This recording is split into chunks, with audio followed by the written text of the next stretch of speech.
lot of actors and a lot of models, they come and ask for the jaw Chisel, definition because yes. the chisel jaw, the jaw defined jaw, and without any bulge in the double chin areas, and they on the projected jaw.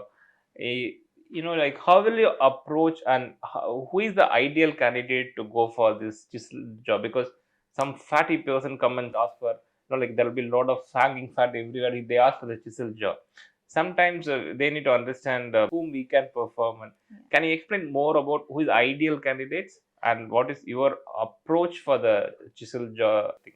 So if it's a patient who's got a lot of fat or bulk on the face, even if it's a heavy masseter, I tell them if they're planning to lose weight, they must do it and then come to us with the amount of weight loss they want to do.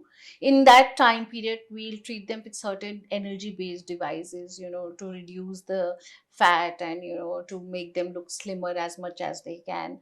And then I do a combination where if it's a heavy masseter, we do give them neuromodulators.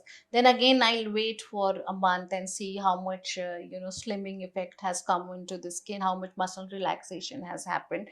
Then I will start with dermal fillers, wait and give them a thread lift, or again combine with the energy devices to see if the result what the patient was looking for is achieved. This again is over a period of time, and if the patient comes and say this should happen on the same day, the results should come on the very same day, and that cannot happen. That's a It's a problem. process. Yeah, it's Like a that's a process. problem in Yes. any of our practice. Yeah. They want immediate result. They don't want to wait. They'll come before the occasion. They say that I want it immediately, Right. but they don't understand. It's not a magic. We are not the Right. god to do that. For any cosmetic procedure, whether it's surgical or non-surgical, the patient has to understand that they first have to be counseled, and the doctor has to understand them. We have to understand why you're going through it. Plus, there is a downtime for everything, whether it's a surgical or non-surgical. Even with dermal fillers, there's a down period of 1 week because there's inflammation, there's lidocaine involved. They just can't come to us on a day prior to their wedding or engagements or functions, and they say, oh, I have a function tomorrow.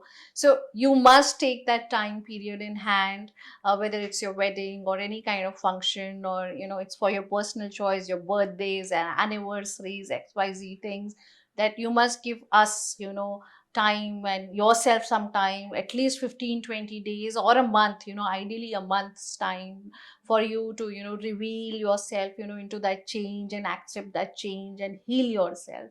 So this is what I always recommend. Cannot happen just like that. It just doesn't happen. Sometimes as a surgeons, we know, like sometimes however good work we do with the modulators or fillers, we don't get satisfied because we always compare our surgical results with the Correct. non-surgical results. But the non-surgical patients are different, surgical patients are different. Right. Surgery patient only want surgery, Right. non-surgery patient only want non-surgery. How much ever bad they want to go for the non-surgical procedures Right. only. It's a matter of choice and their attitude and their mindset, and everything matters.